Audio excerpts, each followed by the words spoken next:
Well, to an exclusive report now here at Redacted. The film that you are about to see is jaw dropping, and it was passed over by the New York Times. The New York Times had an opportunity to run this story, and they didn't. And we are here now at Redacted going to run this story. We're going to show you this unbelievable film in just a moment. But what's more astonishing, however, might be the cover up and the secrecy of this top secret film. My guest today is Jon Stewart, former candidate for Illinois governor and U.S. Congress. He spent more than 5 years investigating, proving the provenance of this alleged film, this top secret film, which we're about to show you, and which you are about to see. And it purportedly shows an alien, an extraterrestrial, biological entity being interrogated at the S2 facility in 1997 by members of the U.S. military. Yes, an alien creature being interrogated by members of the U.S. military. And just a few weeks ago, our guest, Jon Stewart, hand-delivered his entire investigation to Congressman Tim Burchett's office. And he's become the first non-government civilian to submit a report to the United States Congress regarding the extraterrestrial phenomenon. And Jon joins us now. Jon, welcome to the show. It's a pleasure to have you here on Redacted. You, Clayton. It's an honor, and it's an honor at any time anyone is willing to listen to this bizarre and incredible journey and investigation. And I am honored to be on your show and able to tell your viewers and listeners my journey and expose without a doubt the greatest cover up in human history. So we're going to show this film in a minute, and it's about 2 minutes and 57 seconds long, this film from 1997. We're going to walk through it, and you're going to explain to our viewers exactly what we're seeing, but I do want to provide some context here on how this film came to be, how you got your hands on this film, and the cover-up surrounding this film. So how did you first learn about this interrogation that took place at 1997 at the S2 facility? Like most people back in 1997, this was part of, or this was a documentary that came out, and I was living this baller lifestyle. I had a black Porsche, a powerboat on Lake Michigan, living in the 36th floor of one of the hottest real estate markets and areas in Chicago, and I say that not to impress anybody, but to impress upon people. I go to sit down and watch this documentary thinking alien interview. This is going to be like a weird humanoid looking person handing a clipboard over to a general at the Pentagon for a job interview. I mean, this is how my brain was thinking. And I'm sitting down, and in 30 minutes into this documentary, this footage comes on. It's not professionally done. It doesn't have any cuts. There's people in the foreshadow. This gray alien is bone color, bone, like human bone. It's got round eyes, not almond-shaped eyes. If I'm hoaxing a video of a gray alien, it's gonna be gray, and it's gonna have the typical almond eyes. And this bizarre physiological monitor next to the bean that goes up and down and not across the screen. And then Victor, the alleged whistleblower who claimed to have helped smuggle this out of Area 51, that's the way insiders talk of Area 51.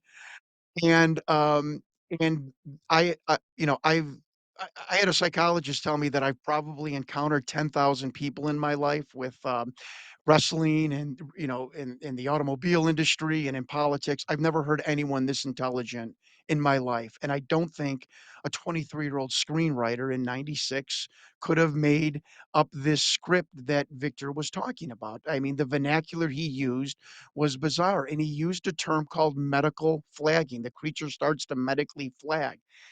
And I asked my old doctor, who was about 65 years old at the time in '97, on my annual checkup. I said, "What is medically flagging?" He looked at me. He goes, "Where did you hear that from? That's like a army medical term we used in the '50s and '60s." I'm like, "Wait a minute, what is going on here?" And then there was some weird an acronym on the bottom, DNI, David November Igloo slash 27.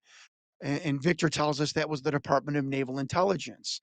So I run for Congress 2 years later with this film in the back of my mind going, what is going on here? and I don't wanna say his name anymore because I'm getting admonished for doing so, but I was on a political bus tour, and I went up to a senator during a break and, who has passed away now, and I said, "Senator, what is the Department of Naval Intelligence?" And Clayton, you look in my eyes. This guy went from jovial, happy senator to this aggressive look, and he looked at me, he goes, "You don't need to know anything about that." And he stormed off and he never talked to me the rest of the tour, which was a weekend. And I'm thinking to myself, and Clayton, you're a journalist, you're an investigative reporter too. I'm thinking, wait a minute.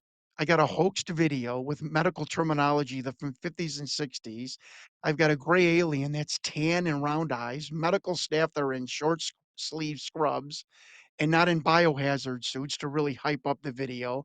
I've got a monitor that I have never seen in, 35 years of my life back then, and I've got 3 letters on this hoaxed video that has just pissed off a United States senator. What in God's name is going on with this film? I think we probably we've let our audience wait long enough, but I absolutely wanted to Absolutely. provide the deep context on this film, so that you're not just watching this film without any context and knowing the names of the individuals who were in the room, people who were there at the time, and the verification of that, all of that processing there. The New York Times piece of this, them saying, "We believe you, we believe the veracity of this." So you have all of that. Now, let's play the film. So here it is. This is, again, it's silence. There's no audio on this. What are we looking at here as we play this film? What are we seeing on our screen, John? Okay. Contrary to Victor's voiceover, this is a film, shot April of 1991, a thought projection interview of a other gray, designated an other gray, an extraterrestrial biological entity. He is a haploid, which means he came with only one sexual chromosome. Human beings are diploids. For any microbiologists out there, if I'm hatcheting those words, I'm sorry. But this being had only one sexual chromosome. He came to the S2 alpha, the official designation of the underground facility that housed the alien interrogation and retention program.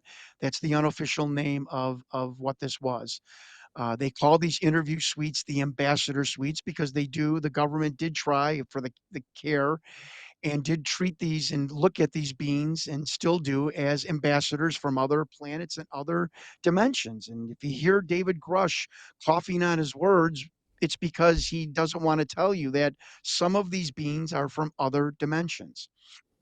And so this being was very ill at the time. He had a respiratory issue. Now, Sean David Morton also heard. I can't verify this veracity, that it's some sort of debilitation or disease with its heart lung sac. It does not have a traditional heart. It's got a heart lung one sac, which was the need for the special monitor, which goes up and down, does not go across. To monitor this bizarre heart lung one sac organ that the alien has. And, behind the viewing glass were 5 men, 2 telepaths. There is a researcher out there, and I don't doubt it, and because I've seen the outline of the figure, and I didn't catch this, and someone else did, so I'm crediting them. I don't ever wanna not credit other people that Colin Powell was in that interview room. Now, I know that sounds crazy. I can't verify it, but it certainly looks like the outline of him. It looks like an African American male in his 50s wearing an Army Class A dress uniform. Funny, the Rear Admiral that was on my list was the person that reported intelligence to the Joint Chiefs of Staff. Interesting. But that's how bizarre this film has gotten, and I'm not even gonna tell you anything about the telepaths because I don't want it to get into the Da Vinci Code, but even Doty said that the telepathic program, the people they hired was ridiculous. They were like one step above 1-800 psychics back in the '80s and '90s. But there was 2 men in particular that were very in touch with these beings, and they would sit down with these aliens and these beings and immediately get information and relate it back to whatever military person was in the room. As you can see on the tape, the being eventually starts to medically flag, if I can use the whistleblower Victor's terminology, and he is then attended to by the medical staff. And Victor tells us that the medical staff in S2 and S4, are more chosen for their ability to keep secrets than their medical knowledge. And again, I have been in contact. I have the names of the 2 doctors that are gonna be on either side of this beam. On the bottom, you're gonna see DNI/27. That is the Department of Naval Intelligence. According to Richard Doty, there's like a conga line of different agencies waiting to insert their questions to this beam in the 2-hour-long interview. The interviews are conducted about once a month. What did you start to piece together from people who were in the room? And so when we say hoaxed video, I think you're saying that that was what the assumption you had going into this, that this was hoax. That was sort of the media speculation about this. Now you've proven and taken it to the United States Congress, which, by the way, they're about to hold a hearing on this next week. And I think that this is, if I'm not mistaken, is going to be a big piece of this. And other whistleblowers are now confirmed to be coming forward to Congress next week, civilian whistleblowers who are going to be testifying of the things that they've been a part of and seen. So talk about the people that you started, the witnesses who were in the room with this creature, and how you started to verify the veracity of this film. Sure, it was during COVID, and for the first time of my life, and I don't say this proudly because I'm a type A workaholic, I had time off that wasn't due to vacation or injury back in my wrestling days. And it just I'm not saying I was visited, I heard voices, but it's just something my conscience said, you got some time now.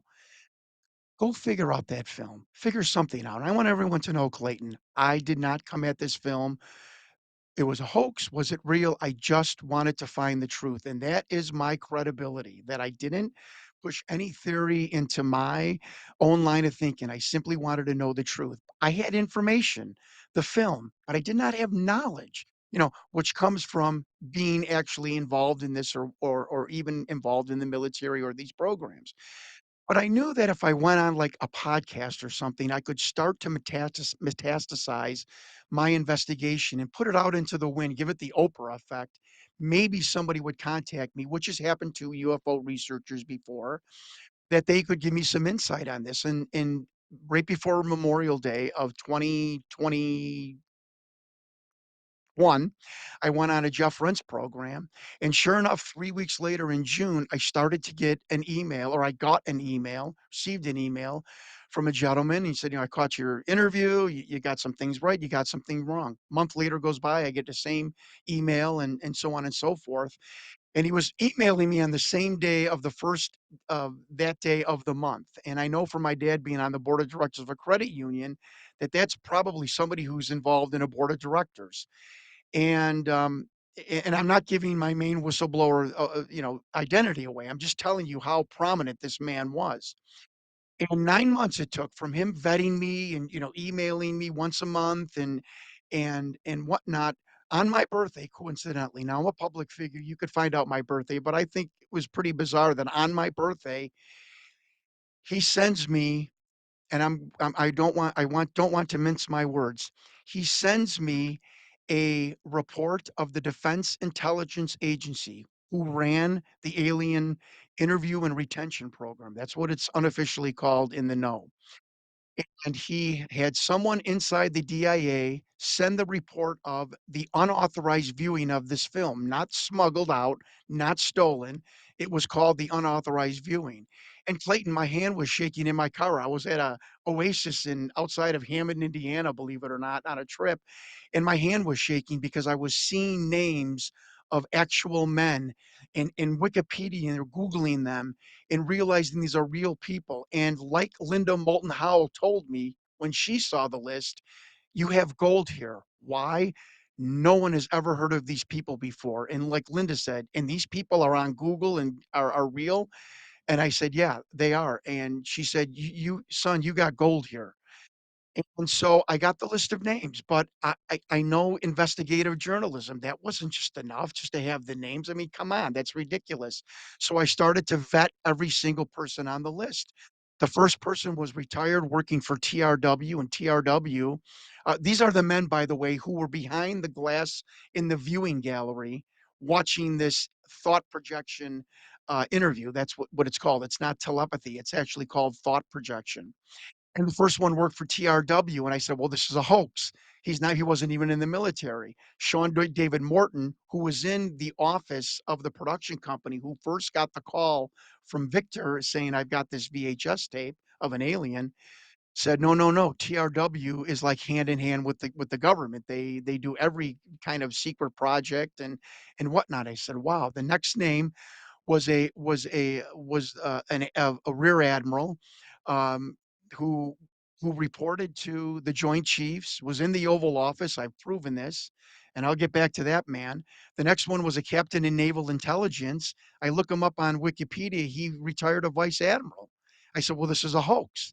And my one investigator said, "John, he was a captain of a Navy intelligence in 1991. He retired. The list is from 1991 when this video, this thought projection interview was first made, which was April of 1991. He said, "They're giving you a list of the people of the in that room and their rank at that time." I mean, I was blown away. I'm like, "You're right." And now he was a vice admiral. Clayton, I emailed this man, and we emailed each other back 3 or 4 times, and we had such a relationship. I was gonna fly to Virginia to ask him to play golf and go out to dinner. And he said, "Well, before you come out, what is your documentary about?" And I'm like, "Look, I'm a champion of the military. I've had relatives in the military. Along with Senator Mark Kirk, stopped the closure of the North Chicago VA in northern Chicago. I am pro-military." I said, "But look, I'm going to send you a list. I'm going to send you a report that's very disconcerting. Bear with me. Your name's on it." And I sent him the report, the time and date, what type of alien this was, his name there, and he ghosted me. And Clayton, in 2022, when you ghost somebody electronically, doesn't that say speak volumes? He didn't call back and say I was crazy, you're nuts, laugh at me. That's not me. That never happened. And I've had military people say, look, men and women in the military are honorable. They're not going to lie to you. They just won't talk to you anymore. So they don't lie to you. And that really had me fall off my chair, like, this guy, we were gonna go play golf, and now, I am, I'm alienated from his life. I had Dr. Saleh email him too. Never laughed at Dr. Saleh, didn't call Dr. Saleh crazy, just said, "I'm not interested in doing any interviews about anything with my military career." Wow. And, the list goes the list goes on, and let me get to the 2 doctors, the 2 medics that are you will see, folks, on either side of the alien. The doctor on the alien's right, our left, died in California. I called please listen to me, folks. This is such crucial information. I call his 2nd wife, his widow. I'm gonna say her name is Kim, but it was a short name. It's kind of hard telling somebody's widow, "Was your husband involved in alien, autopsies or alien interrogation or anything to do with aliens?" Because he was a doctor. And I told her my story very quickly, and she paused. Again, another person that didn't laugh, didn't hang up the phone. She said, "John, that's really interesting." She said, For the time that I was married to him, he never ever spoke about his time in the US Army Medical Corps. I never told her US Army Medical Corps, but that was on the report of what his designation was. And which I thought she is correlating this report. She said, all of our friend groups, they're from Vietnam, World War II, Korea. They all have funny stories about boot camp, on assignment other than non-combat related information. They all have funny stories. And my husband never spoke about his time in the U.S. Army Medical Corps, not even to me. And she said, "John, your phone call just completely turns the light bulb on and totally makes sense to me now why my husband never spoke about his time in the US Army." Hmm. So I'm like, what is going on here? Now I Google the other doctor's name. He's practicing medicine still in Connecticut. And at the time, he worked for the VA in 91, and we see this creature having some sort of respiratory coughing fit. Folks, pay attention to the mouth. Opens and closes instantaneously. Listen to me on this. He, he at the time of 1991, this creature's having a respiratory problem. This doctor worked for the VA. What did he do and specialize in 1991? He was a pulmonologist. So obviously they brought this man in to S2 Alpha. That's the official designation of the underground facility where the alien retention interrogation program happens to study this creature that he's having a respiratory problem. Let's bring in an expert and who in the VA is a pulmonologist and so on and so forth. He is not that anymore. He is in a different field of medicine. But I called his office. And Leslie Keene of the New York Times, who I presented this story to, her and Ralph Blumenthal. Leslie was even contemplating making an appointment and going to visit. And once she got him in the room, but that never maturated, and whatever. But and then his office just refused to take my calls because wanted to be honest. I'm working on a documentary, and he must have had some idea what was going on, or was either contacted by someone at the Pentagon. Look, we got a guy. He's going around. He's asking questions, and you might get a phone call. And, I sat on this for like 3 or 4 months, and I didn't know what else to do. I showed Dr. Sala, and then I showed Donald Schmidt, who was J. Alec Hynek, assistant in Chicago, and he's the first person I showed it to. He's the Roswell expert, and he was flipping the pages in a restaurant in Wisconsin with his mouth open. And, he basically said, "If you've got this wrong, n nothing changes. If you're right about this list, this changes everything." And then I called Richard Doty, and I said, "Mr. Doty," I finally got a hold of me, very nice man to me, very personable. "Hi, Richard. My name is John Stewart. Do you know anything about the Victor film?" "Yes, I do. I know some things about it." I'm like, "Wow, okay." Deep breath. Was it real? Yes, it was real. I'm like, it real meaning it showed an actual off-planet extraterrestrial alien being. Yes. And I said, okay. Do you know who Victor is? He said, no. Uh, but there was a very disgruntled bunch of people down in S2 and in S4, the other facility. And these disgruntled employees, Victor being one of them, help remove the tape. And I will tell everyone here, Victor, who kind of said he removed the tape, didn't. It was simply taken out of the S2 facility by the Air Force cameraman, and 2 copies were made at the Area 51 Groom Lake Photo Lab. And the second copy, the 3-minute film, was smuggled out in a GSA burn bag. That's how it left. No, nothing's, there was no kind of like smuggling like a mule over the American border with drugs. And I mean, it was let out almost like a Ocean's 11. And Doty said that it was not filmed in S4. There are no alien housing there. The alien housing is in S2 Alpha. And I'm like, what's S2 Alpha? He sent me a satellite photo of it and said, that's what it is. It's called the Alien Retention Program. This being was brought in on a part of Project Pounce. Uh, Doty's like, I don't know the provenance of the being, but I think it was from the Kalahari crash where 2 beings were recovered. And, he said, the entire project has been moved to, Dugway Proving Grounds in Utah, where they have now a huge super secret underground facility. S2, S3, S4 are still in kind of a caretaker status, but the alien program, whether that be the retention, the interrogation, the biological reverse engineering of craft, that all is now taking place at Michael's Airfield, at the Dugway Proving Grounds. And I find an email on the internet from 1999 of the project manager. His name was Major Thomas Mack, beloved.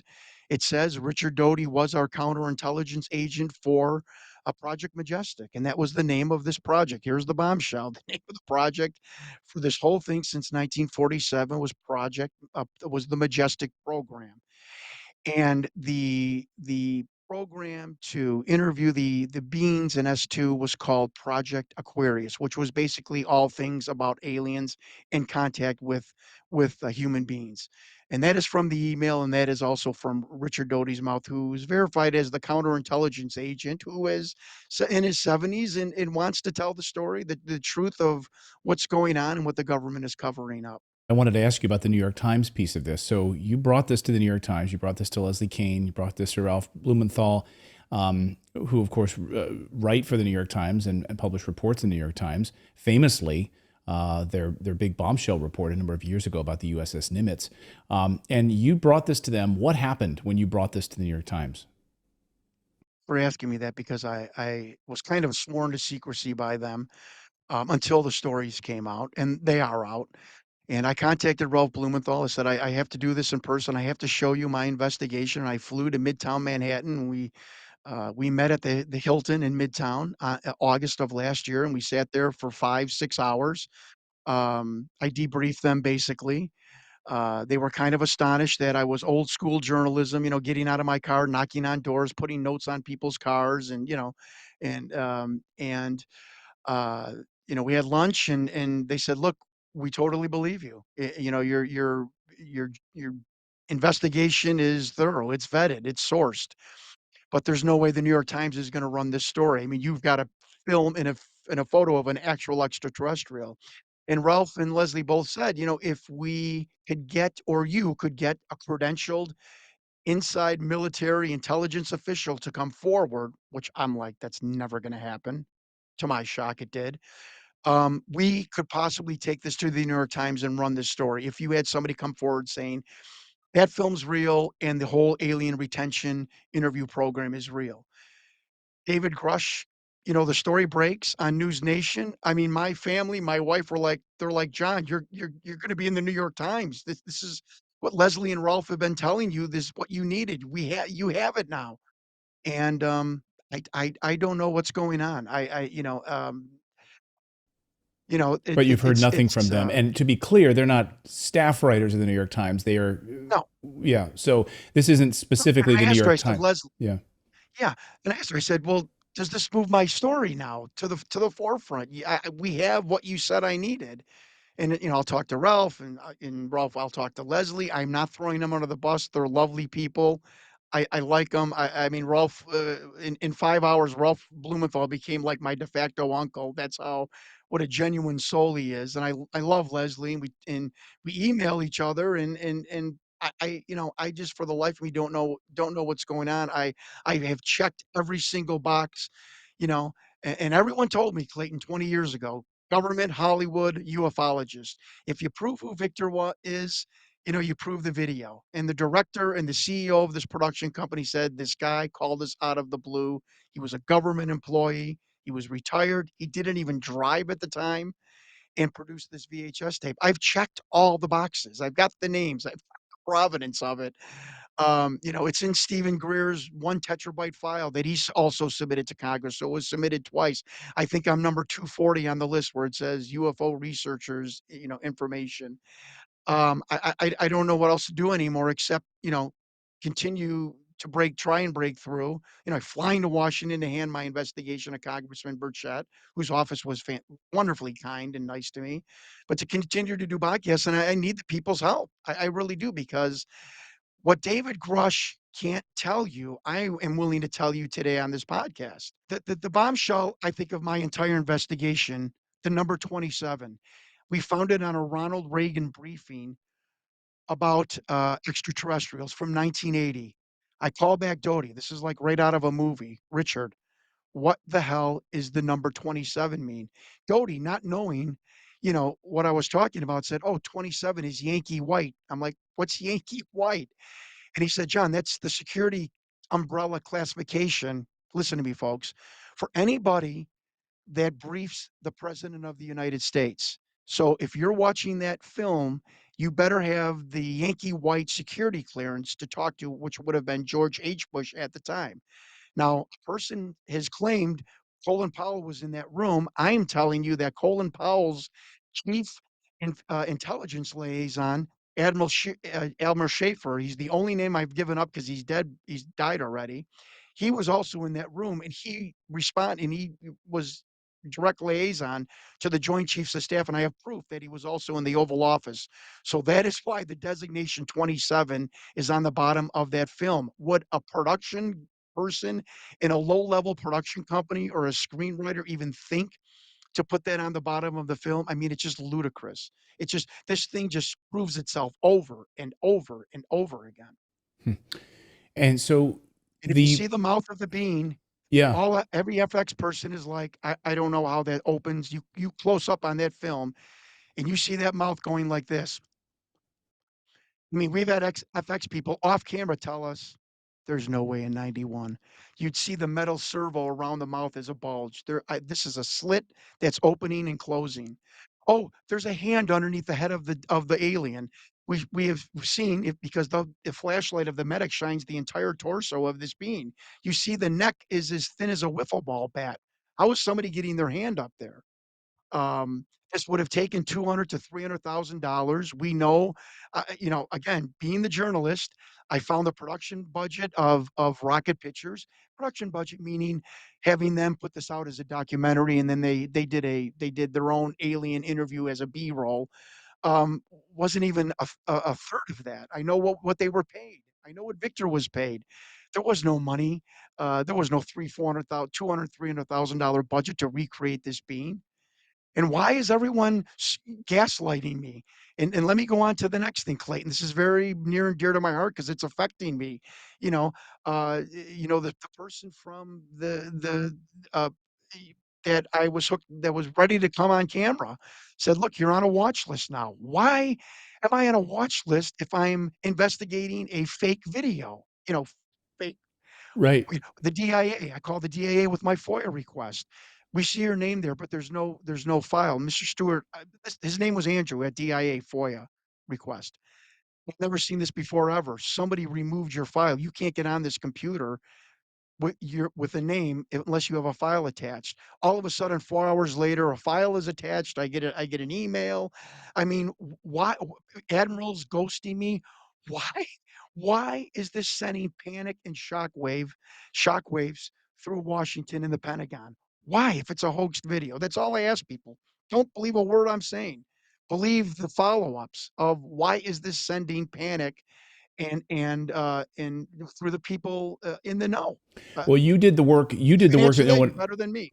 You did the work that no one else would do, and confirmed that there were men in the military who were in that room, and it wasn't a Hollywood production. There were people in that room who signed into that facility, and you've confirmed this, and you've confirmed with the family members who were there and working on these projects.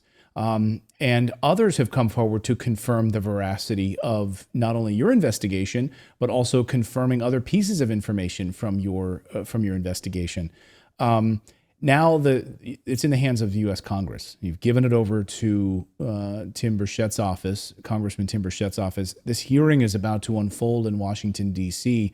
What do you expect will come from that hearing, and how will this film be involved in that in any way?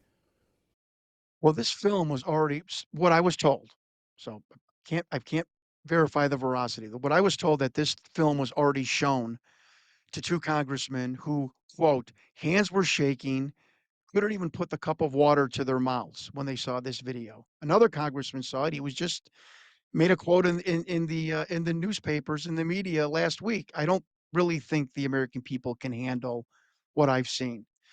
I think there's just gonna be the soft disclosure, as hard as that is to accept. Clayton, I don't if you think Joe Biden is going to walk out an alien at the National Press Club, it's not. I don't think it's going to happen. The military sees the technology they have as the high ground. In the Civil War, it was high hills. In 2023, it's this alien technology. And I want to tell the military something. And I want to look straight in the camera. I understand that. I understand the secrecy and the paranoia, not even knowing what you're really dealing with. I get it. The secret's out, okay? The secret is out, and people like me are not condemning you. I actually feel sorry for the people that had to keep this secret from their spouses and their friends and taking it to their deathbed. But no one is championing the military on this. And I want to tell the Pentagon, and I say this respectfully. To be honest with you, when I look out in the UFO world, the American people don't trust you. And really, I'm the only friend you got. So, you know, people like me want to help you come out of the closet with the alien phenomenon. Let Congress do what it has to do. Help and assist Congress. I'm asking the Pentagon to do this. We don't need all the secrets. We need to know you lied to us, you covered it up. We will understand why you covered it up and why you lied to us. And like they did in South Africa when Nelson Mandela took over, I wanted to get this in. I would like to be part of some sort of a committee. This was batted about by Reverend Michael Carter, who appears on Ancient Aliens, that we need to have a government citizen committee where we just exonerate everybody in the government for the last 80 years of the money laundering, potential murders, that have occurred to keep the secret silent. Folks, there's no other way to have the military or these government contractors, CEOs, come forward than to say, you're not going to jail. We will exonerate you. Tell us what you got. Let the American people in. Stop belittling our loyalty and stop mocking our citizenship. I guess we'll get you out of here on this, John, because it's a lot for people to digest. But what happened to this creature? This was, I had mentioned at the beginning, 1997. I guess that's when we actually saw, when we got the film was leaked, or we were able to get our hands on the film, right? But 91 is this interview with this creature, with this Right. alien entity. What happened? Do we know reportedly what happened to this alien? Yeah, so it's funny. Victor brought this film out uh, a year after he retired. So I thought that so he was, trying to clear himself. Very smart. And Victor tells us that the creature died shortly after this interview. And where is the body? We have been told that bodies are being stored at Wright Pat, Homestead, and Sandia Labs, which is inside the Dugway Proving Grounds base. And I mean, how many times do you have to examine these beans? I mean, this has been since the 40s that we've been looking at their tissue and so on and so forth. So I think that without being disrespectful to our cosmic brothers and sisters, it is kind of old hat. And Clayton, before I leave, I just want to tell you that what no one else has heard, and this was told to me, and I was told that I was one of three people in the world that knew this. And I'm telling your viewers that the new and I don't want any general to do a spit take right now, so I'm gonna everybody put their drinks down. But take this to the bank, folks. The new designation by the faction of the government and civilian contractors in this alien retention program, the Majestic program, Aquarius project. The new designation is SABER, synthetic astrobiological extraterrestrial races. You say this to a general today in Washington who's in the know, he's gonna look like he swallowed a peach pit. That is the designation, and I was never told not to tell anybody, so I'm telling it, Clayton, on your show, and that's the new designation. They are some sort of half synthetic robot and biological being with their tissue and organs, and they appear to be sentient, but that is why they're that is how they were able to travel great distances and using all types of propulsion methods like anti-gravity and wormholes and string theory. And I know I'm chopping this up, but Right. um, that they were Saber. half robot and half actual living biological creature. Very, very bizarre things. Wow. Well, John, thank you for all of the research on this, the investigation on this. Um, we'd love to have you come back here as the story develops, and we'd love to see what happens in Congress next week with this hearing. Yeah. We thank you for your bravery in this. We thank you for what you've been through with this, and people ghosting you and trying to drag your name through the mud with all of this. We thank you for coming here and sharing your story with our audience, which is an open-minded audience, and we thank you so much for all of this. Thank you, John. You're welcome, and thank you, Clayton, because I think this podcast with you and your show and your program is going to move the needle on my adventure and journey. And I just ask your listeners and viewers, support the military and support the UFO researchers and support Congress. Let's all work together. We can get through this. We can solve this. There are more bizarre stories in the Bible and in the Quran, and coming from as a Catholic, that the fact that there's other intelligences in the universe, I don't think is a surprise to anyone. So let's support everyone. Let's come together. Maybe this can bring the country together, and let's do what's right. Amen. Amen. Hey, Ronald Reagan thought so. He thought it could bring us all together. Yes, John, sure thank you did. so much. Appreciate it.